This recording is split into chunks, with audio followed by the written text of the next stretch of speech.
इतिहास कभी मिथ्या नहीं हो सकता। इतिहास तो स्वयं अटल और सत्य है, जो काल चक्र के किसी भी आधार पर अंकित हो चुका है। बुरा इतिहास को मिथ्या बनाया जाता है। इतिहास के तथ्य मर्दानगी का काम करते हैं और चमत्कारी इतिहास और शिक्षाविद भारत की हर जगह यह समस्या बनी हुई है कि यहाँ इतिहास के व्याख्याताओं में सभी प्रभावशाली विद्वान थे। अलौकिक इतिहास को ऐसे चित्रित करने का प्रयास किया गया जिससे संपूर्ण भारतीय इतिहास जातिवाद और सामाजिक कुरीतियों की विशेषता हो। दरअसल ब्रिटिश काल से ही भारतीय इतिहास को तोड़ने मरोड़ने का कार्य पोस्टर सेटेकर के रूप में चुकाया गया था, जो स्वतंत्रता के बाद भी जारी रहा। मुगल काल में भी भारतवर्ष के महान इतिहास को कलंकित करने का कार्य हुआ। बुरा मुगल तीन उपयुक्त नहीं थे जो भारतीय सनातन का महात्म्य समझे।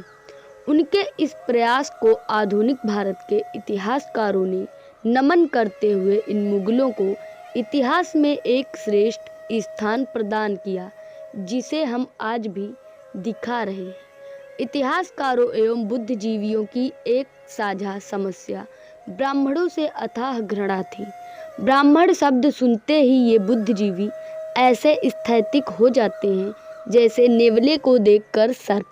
ब्राह्मणों से घृणा का ही अर्थ है भारतवर्ष के एक महान शासक का चरित्र, एक ऐसा शासक जिसने अखंड भारत का सपना पूरा करने के लिए ना जाने कब प्रयास किया।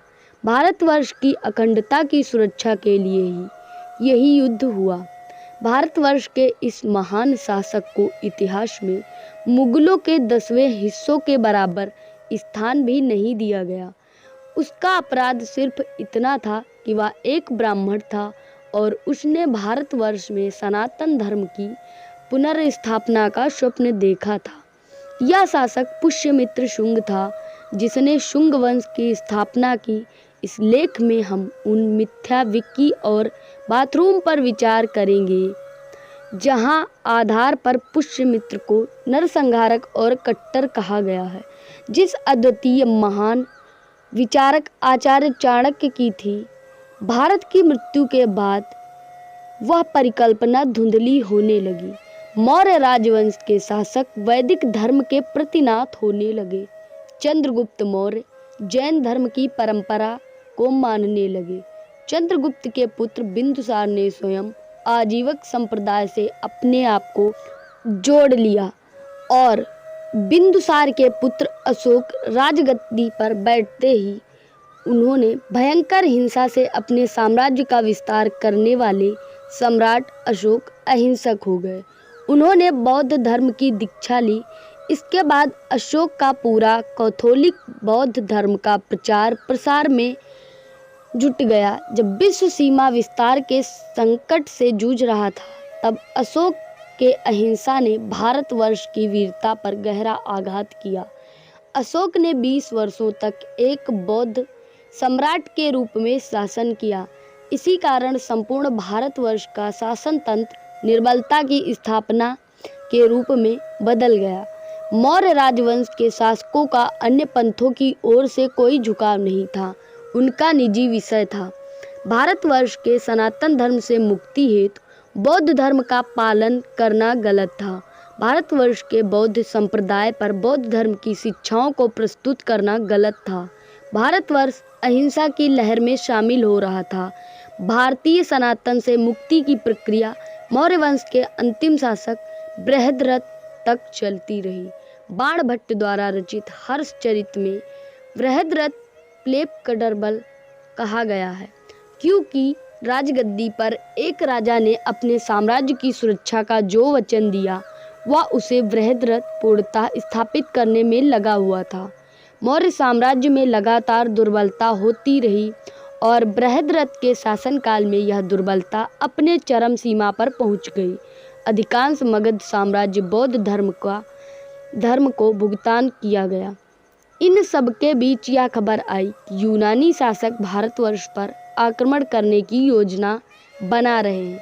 पुष्यमित्र शुंग, जो कि बृहद्रथ के सेना नायक थे, उन्होंने यह बात कही कि एक ओर शत्रु आक्रमण के लिए आगे बढ़ रहे हैं और दूसरी ओर उनके सम्राट किसी भी प्रकार की कोई सक्रियता नहीं दिखा रहे हैं।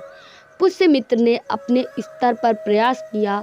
उन्हें अपने गुप्तचरों से शीघ्र ही सूचना मिली कि यूनानी सैनिक बौद्ध भिक्षुओं के वेश में मठों में छुपे हुए हैं और कुछ बौद्ध धर्म गुरु भी उनकी सहायता कर रहे हैं।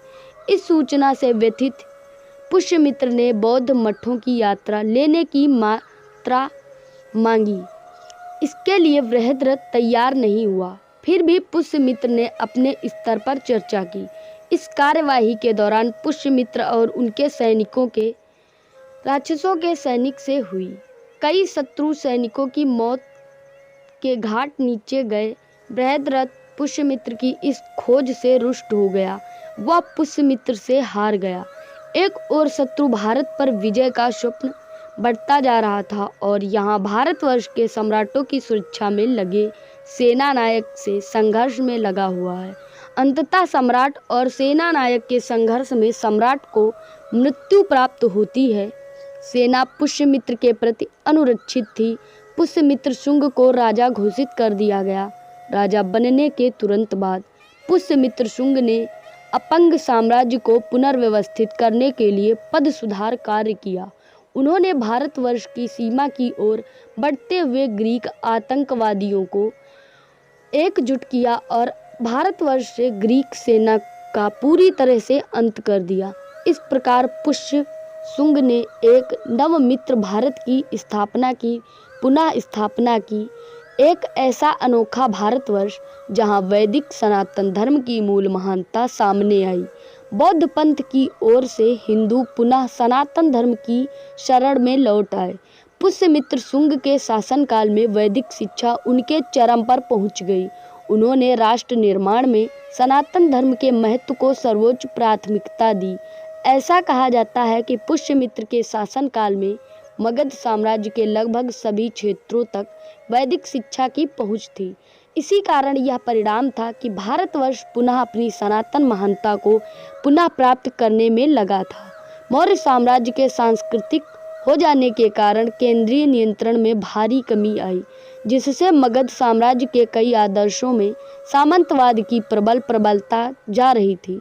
पुष्यमित्र ने शासक बनने के बाद शासन व्यवस्था की इस दुर्बलता को स्थापित करने का कार्य किया। पुष्यमित्र के शासनकाल में राज्यपाल और सहशासक की नियुक्ति की व्यवस्था हुई। शासन ने सबसे सूक्ष्म यंत्र के रूप में ग्रामों का विकास किया।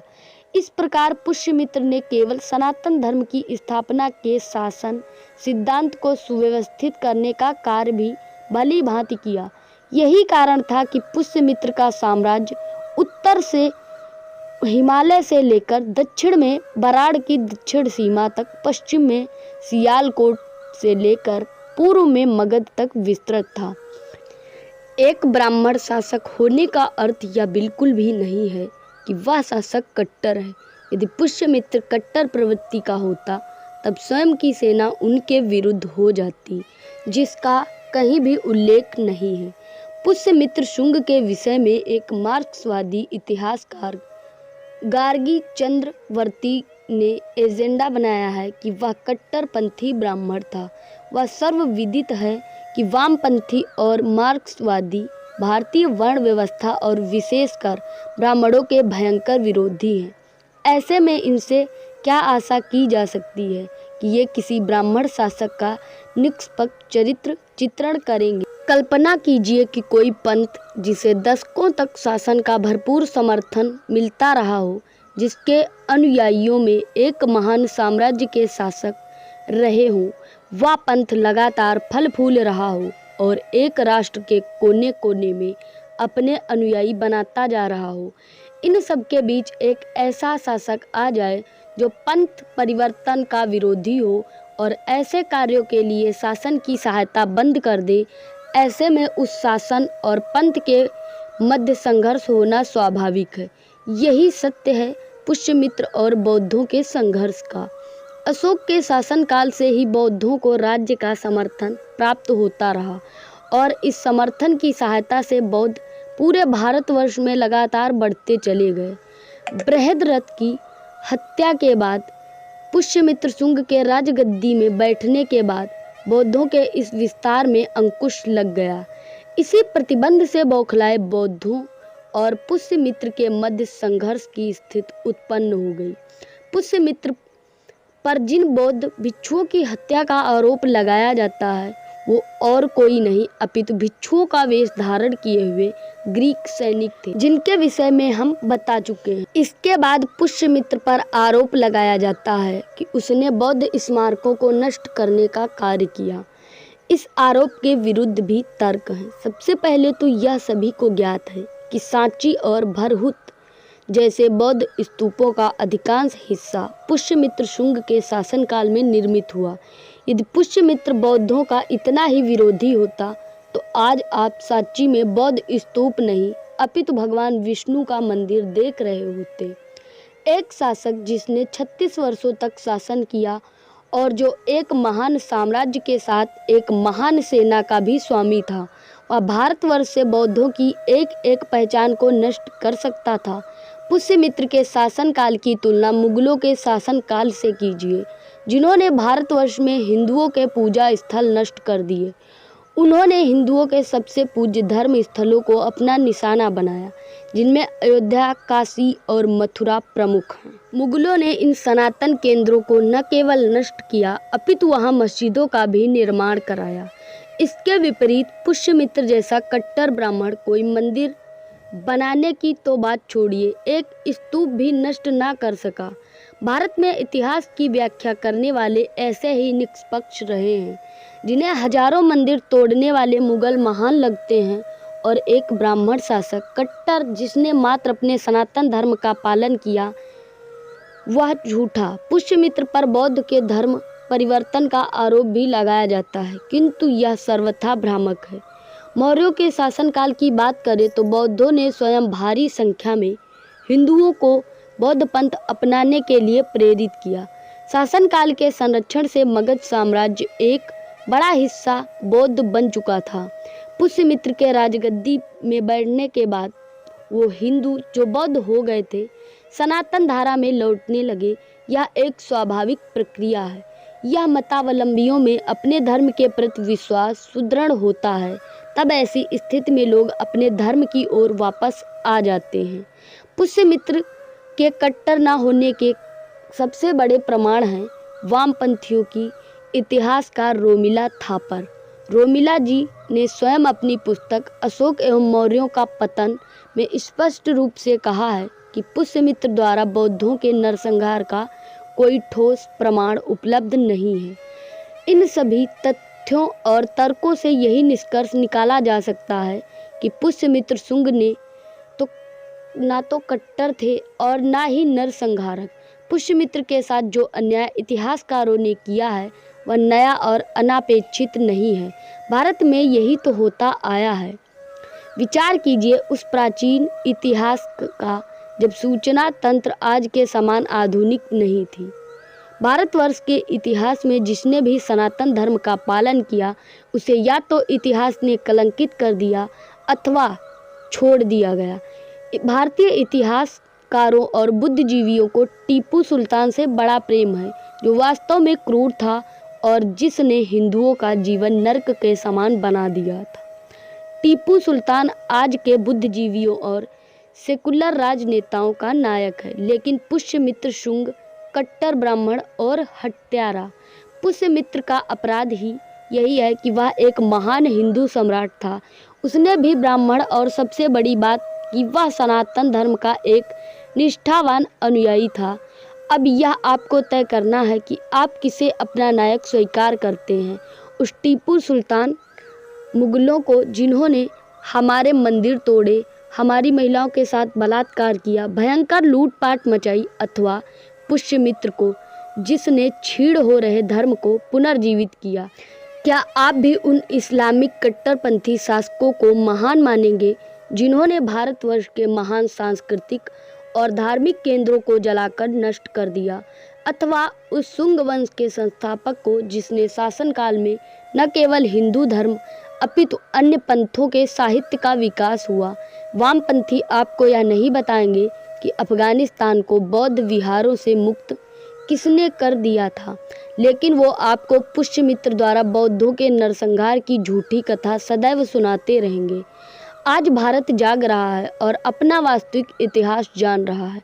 आशा है कि भारत के नागरिक अपने उस शासक को उचित सम्मान देंगे जिसके कारण भारतवर्ष का सनातन धर्म सुरक्षित रहा और आज भी अपनी चरम अवस्था की ओर बढ़ रहा है। पुष्यमित्र शुंग इतिहास में हिंदुओं के आदर्शों में अमर रहेगा। जय हिंद।